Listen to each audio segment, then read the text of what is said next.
Good evening, everyone. I am coming live to you from the floor at the 4G World Conference at the end of the second day. I am being joined by a wonderful panel. Of course, my co-host, Nelson Pereira.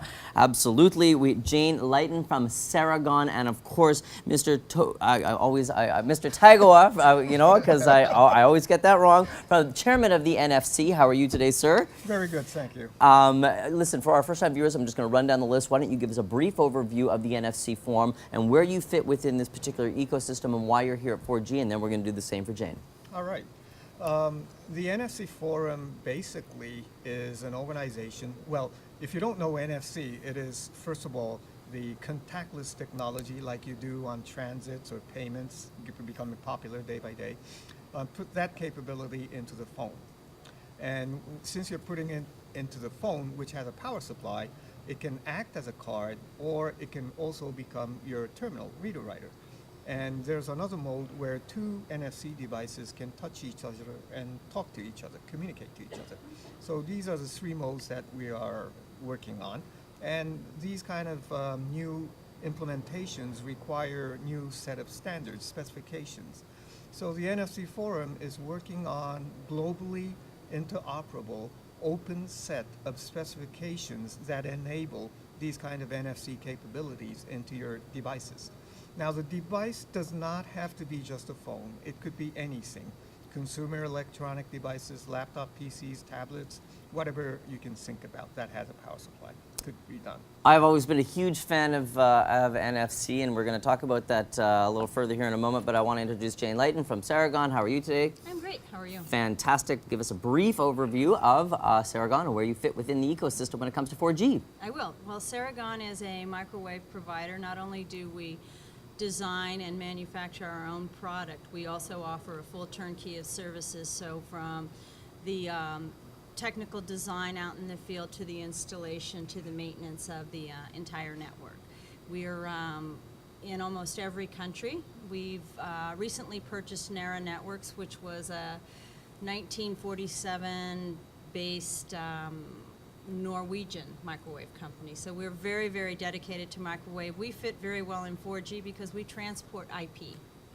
And a lot of people are transporting both TDM and IP. Well, we actually started transporting IP and then added TDM into our portfolio. So we've been doing the IP transport for a very, very long time, since inception. So I think that our viewers and some other people included might be saying, oh my goodness, what does microwave technologies have to do with NFC? And the reason why you're all on the panel together is because they are at the opposite ends of the ecosystem. But really, you know, this is what this conference is all about. We have a very elastic ecosystem with so many moving components to it, and we're here to explain to the general public and our viewership why it's important for everybody to be convergent in the same room, under the same roof, so that we can talk about the issues that exist within the end-to-end portions of the ecosystem. So I'm gonna jump right to Mr. Tagawa here and say, okay, you know, for those who want to see some NFC, I happen to have one right here. This is a poster that was dropped off to me earlier today. I'm gonna sort of throw that up there. It's got lots of different things on it, but on the back side are very, very thin, almost paper-like tags, and those are the NFC tags that inevitably are read by a device. Yes. So, I'm going to let you jump right into the idea of why and where and how that transport needs to relate to what exactly we're talking about here. Yep. All right. Now, this is a perfect example. Well, this particular smart poster has so many tags on it, but anyway. I'm going to roll this up here. I'm not Yeah. too sure inevitably if you can squeeze in on that, but. Yes. Anyway, the idea is that the NFC capable, enabled smartphone or device, when you touch the tag, you will be receiving the information written on that tag. I think in this case, the intention is to bring you to a particular website, for instance. So then what happens is the phone automatically gets, via NFC, the URL that you want to connect to. And then the connectivity happens, so we rely on the connectivity technology. To give a really rich user experience, nowadays you are expecting high quality video or rich information, things like that, at the touch of the NFC, which is this intuitiveness is very important. We want to see then the network connected instantly at very broadband that people will, not recognize that it was given to, connection that has very broadband to enable this picture be shown on your phone. The immersive experience to the end consumer is what I think you would all agree is driving the marketplace today for all ends of the ecosystem. It's the people who are paying the bills, the people paying our bills, right? Inevitably, the carrier is allowing that flow through of data, which inevitably needs to be robust. And the more features that come out in these, I hate using the word smartphone because I don't think it's no longer a nomenclature that exists because all the phones are smart. They all have so much ability to do so much. And so if there is a faster rollout of contactless solutions within the marketplace, there's so many more applications and things that can be done, which is pulling more data. That's right, because so the more applications that we see in the field, the more demand for bandwidth, and bandwidth is important in the microwave field because now we're looking years ago at a couple DS1s. Now we're moving into being able to transport 4 gig. You can say, well, is that really enough? It is enough at microwave for the distances you're going, for the reach that you need. When you start having a lot higher capacity, you start moving into fiber because the two technologies do not compete. They will never compete. They always augment each other very, very well. They're very complementary. So we love the more applications and more bandwidth. Driving your business. Consumption helps our business. We like bandwidth pigs. But it plays a very important role because even the fact that a lot of these carriers are being bombarded with large demand of devices with different type of application, they need to quickly move and revamp their infrastructure.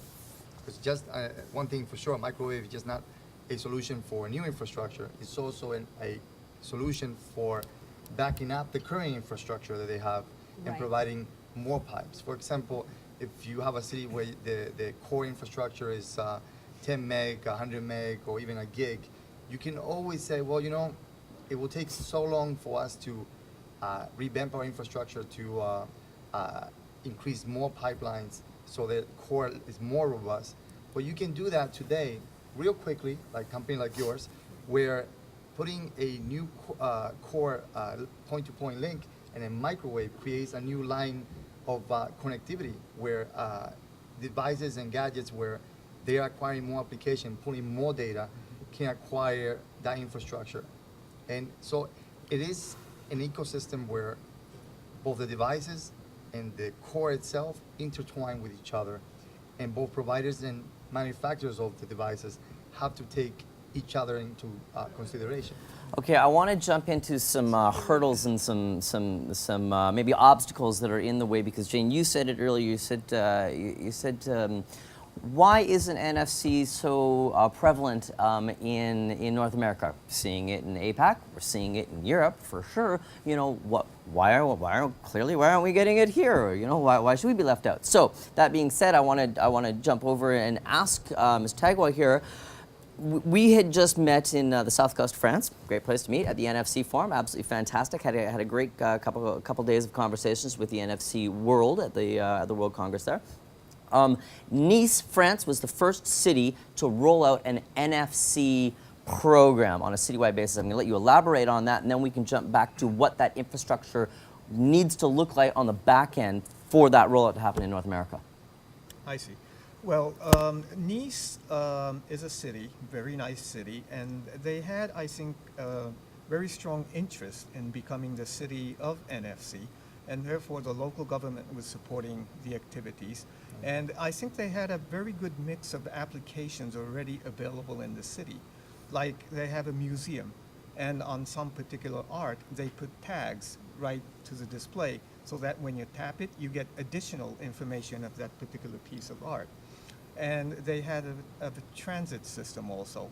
And they have other city guides that tags play a very good role. So I think they encouraged the entire city to get that deployed, and they did a very good job.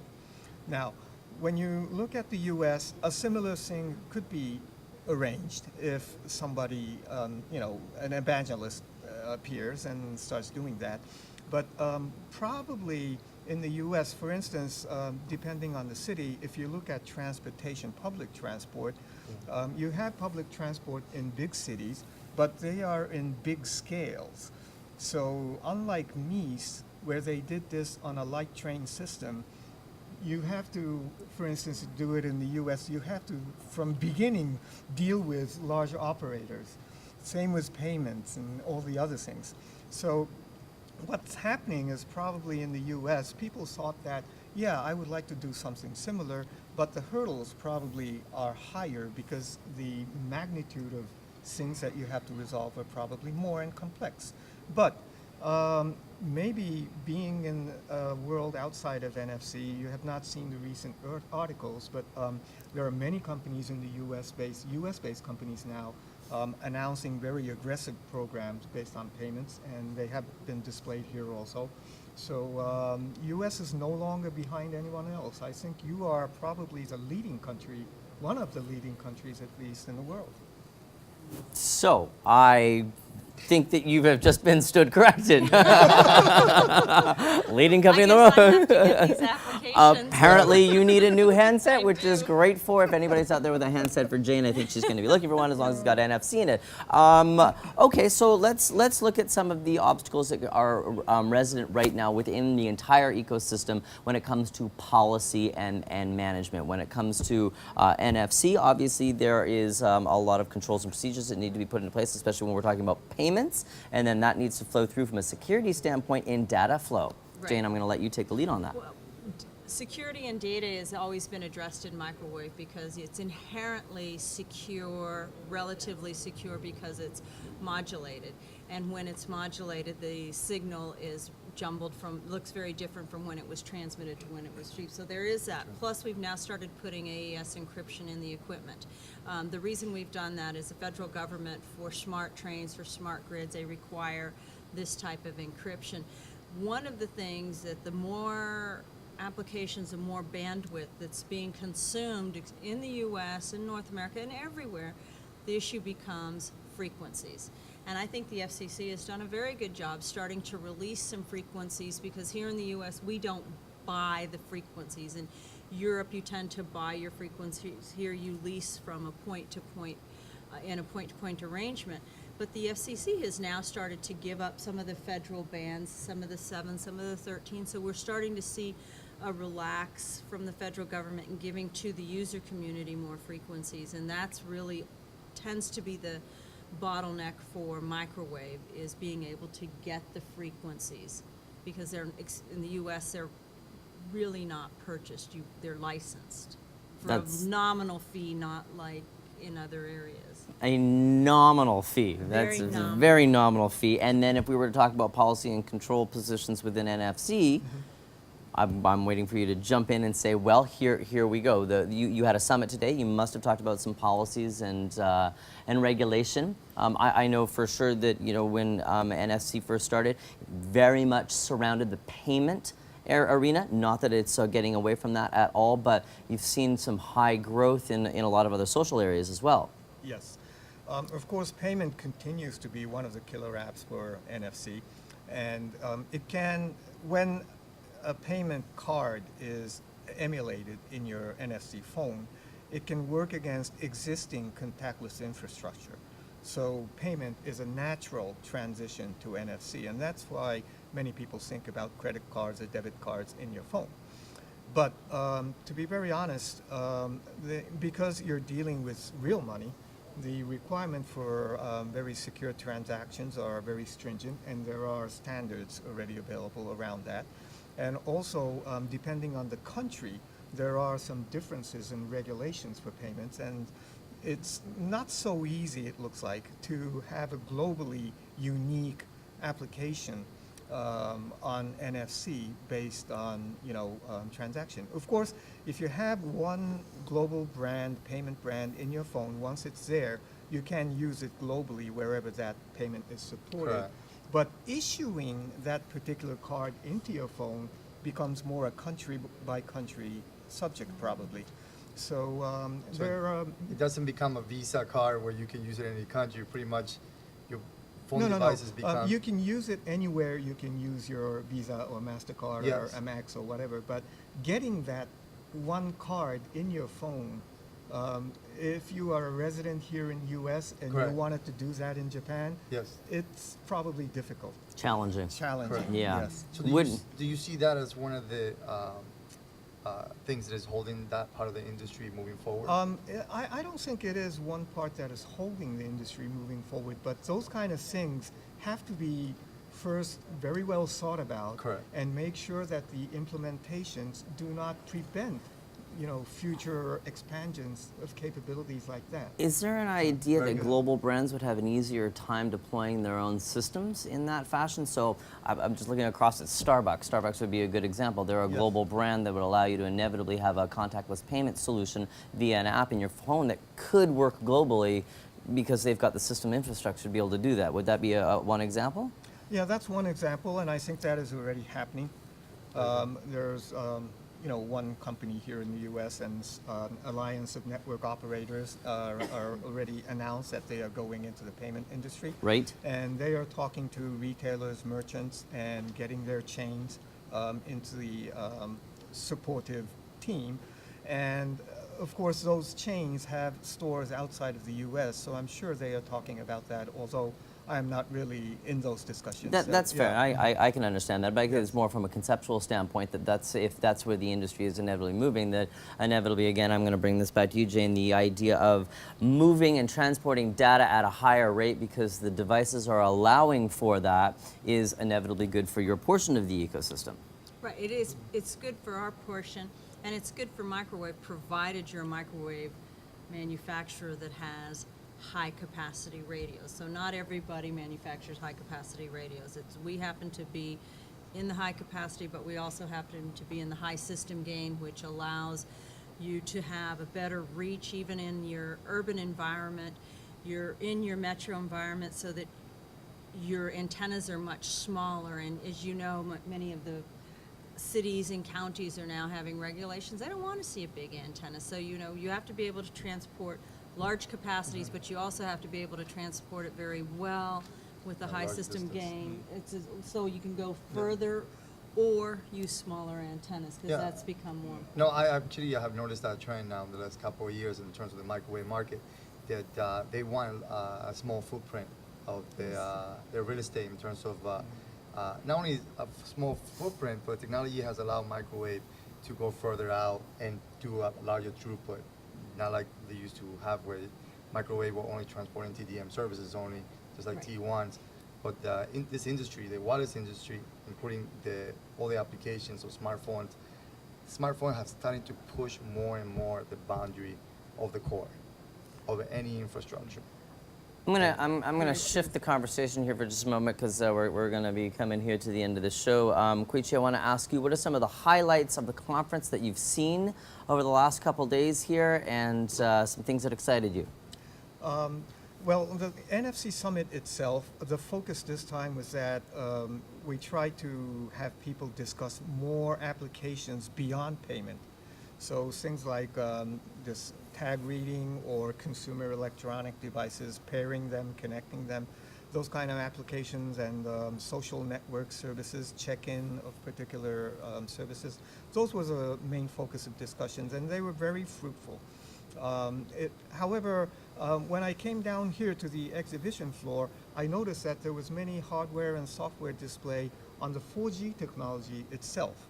And I think next time, if we can hold an NFC summit together with the 4G world, I would like to see more synergy discussions or convergence discussions, probably, because we're going to end up putting both technologies in the same handset. Yeah, absolutely. Absolutely. So I couldn't agree with you more. We got a chance to speak off camera a little bit about the idea that the convergence of the ultra-fast network, if you will, together with some of the new technologies like NFC or other application-driven social networking functions, which is what the consumer wants, whether it's HSDPA plus pushing through, 42 megabits per second into the user's hand, which is amazing, right? Or just strict LTE functionality in a dongle in a laptop in a park. People want that high throughput. What were some of the things that you saw, Jayne? I have to say, at the show, I didn't get to go around the show because we were very, very busy. And this show I felt had, the quantity was lower, but the quality was very, very high. It was people that really understand technology and are trying to figure out how to pair what you have with where they their have. goals are. It was a really nice quality. That's what I was impressed with. A lot of barriers coming down. Do you feel, and people are really Very much so. willing to get into discussions from opposite ends of the ecosystem, say, hey, I think we need to work together. Look, we were chatting. Look at that. Look, that's a great introduction here on bnetTV. Nelson, I know you know it's coming. Here it comes, my favorite question to both of you. Jayne, you probably got this earlier today. But, Koichi, if you had to give the industry a letter grade on a report card, what would it be, and is there a comment to it? About the show. Well, and no, the conference? industry and ecosystem as a whole. If you were Professor Koichi Yeah. Tagawa and you're giving a letter grade, Yes. what's the industry getting? Well, with the recent growth of NFC ecosystem in industry, the best and only thing I can give is excellent. Excellent. Very good. Jayne? I agree. I think our industry is exciting, and it's also bringing in new people that it's not a traditional market, and there's such diversity in our just in the transport and in the applications and in everything else. It's a really wonderful industry to be a part of. A letter grade? A. A. Nelson? Well, I think the industry is becoming unified as a whole, globally. Nice. And I think it deserves an excellent. It deserves an excellent. Yes. Well, as I won't go as high as to say as a principal, but as a vice principal of the school, I think that I'm giving all of my students a passing grade with room for improvement. Absolutely, always room for improvement. And until next time, I hope we have some further dialogue regarding the industry and respective to each one of your industries. Thanks so much for taking the time to speak with us here today. I've been speaking with Koichi Tagawa, from the chairman of the NFC Forum, and of course Jayne Leighton from Ceragon, my co-host Nelson Pereira. And don't forget to email your questions into 4gworld@bnettv.com. Follow us on Twitter @bnettv and the hashtag 4gworld. We will see you tomorrow here live from in the morning. I'm Tony Sklar at the 4G World Conference in Chicago. Almost forgot where I was, with bnetTV.